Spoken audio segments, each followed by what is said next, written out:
Coucou la famille, bienvenue sur la chaîne. Heureux de vous retrouver aujourd'hui pour une nouvelle vidéo. Aujourd'hui, tirage au sort de la Ligue des Champions. Les phases de groupe, on les connaît. Finalement, on connaît les adversaires du Real Madrid, du PSG, du Barça, du Bayern et des grandes équipes. Mais bon, avant d'entrer dans le vif du sujet, j'aimerais juste prendre un moment pour vous remercier du support porté à la chaîne. La communauté grandit doucement, mais sûrement.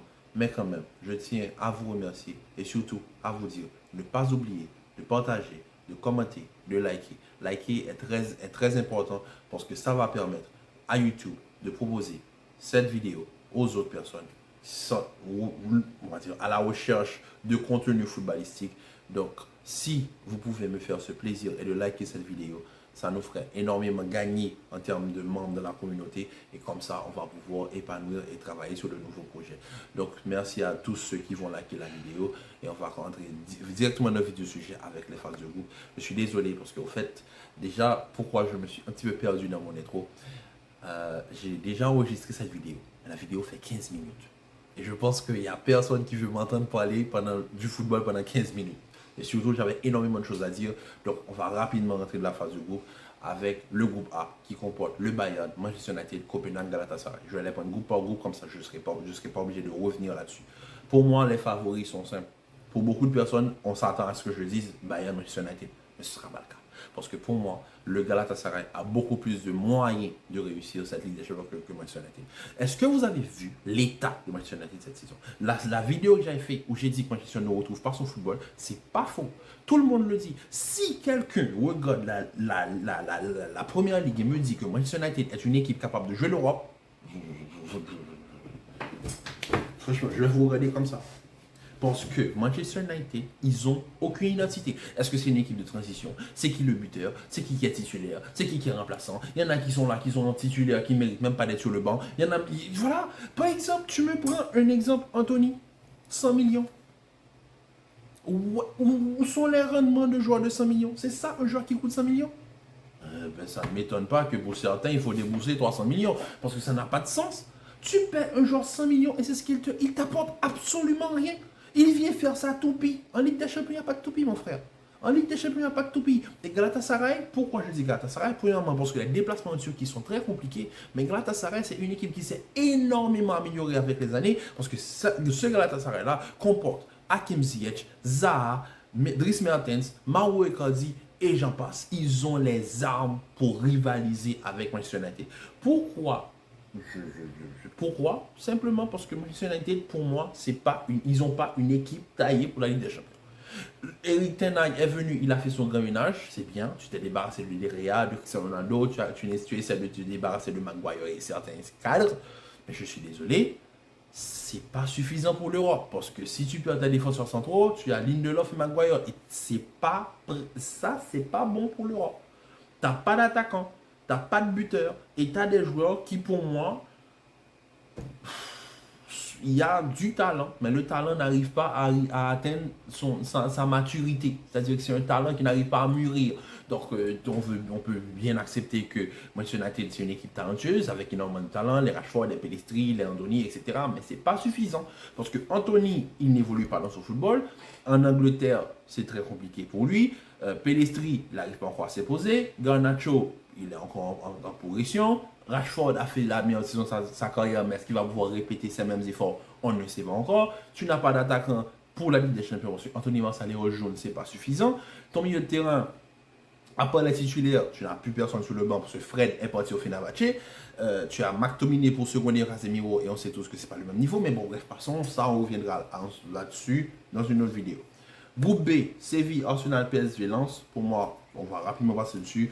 Arsenal, PSV favori, Séville en Ligue Europa et le RC Lens. Bon, j'ai pas de problème avec Lens, mais quand tu perds Seko Fofana et Loïs Openda et que tu ne les remplaces pas et que tu continues ta saison avec Sotoka, franchement, tu n'évolues pas et tu perds quand même 2 joueurs importants sur ta saison.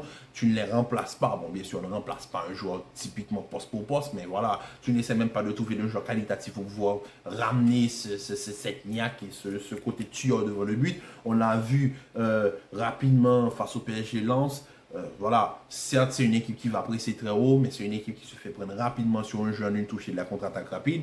Donc, et cela, la Ligue des Champions, c'est exactement ce que tu vas trouver. Ce n'est pas des équipes qui vont venir exploser un football de 90% de possession de balle. Là, tu vas trouver une équipe, chaque match est important. Chaque match va être une élimination. Et pareil pour Séville, Arsenal et Lens et PSV, ils vont tous venir chercher de prendre des points chez toi. Maintenant, c'est à toi de te gérer et à ne pas te faire humilier. C'est tout. Ne sois pas un Olympique de Marseille. Et pourtant, je supporte Marseille. Mais bon, bref, passons. Le groupe C, le groupe qui nous intéresse, le groupe du Napoli, Real Madrid, Braga et Lyon Berlin. Bon, on va rapidement passer dessus. Bon, même si pour moi, c'est un groupe très relevé, je vois que les fans du Real sont ouais, groupe facile. Mais pas groupe facile du tout, parce que pour moi, le Napoli, pour moi, pas premier. Le Real deuxième. Pourquoi je mets le Real deuxième? Certes, on a un effectif, on va dire, beaucoup plus qualitatif que celui du Napoli. Mais le Napoli ne sait pas, on va dire, ne s'est pas amoindri cette saison. Ils sont repartis avec les mêmes attaquants et ils ont quand même Osimhen, il va acheter là et ça va faire très mal. Parce que l'année dernière, ces joueurs-là ont fait mal à Liverpool, ils ont fait mal à l'Ajax Amsterdam, ils ont fait mal à tout, et à tout le monde. À part le Milan qui a su les gérer en quart de finale. Donc, c'est pour vous dire que le Napoli, ce n'est pas une petite équipe à prendre à la légère. Braga, certes, ça fait longtemps qu'ils n'ont pas joué la Ligue des Champions. Ils ne sont pas venus pour faire de la figuration. Et les déplacements au Portugal sont très compliqués.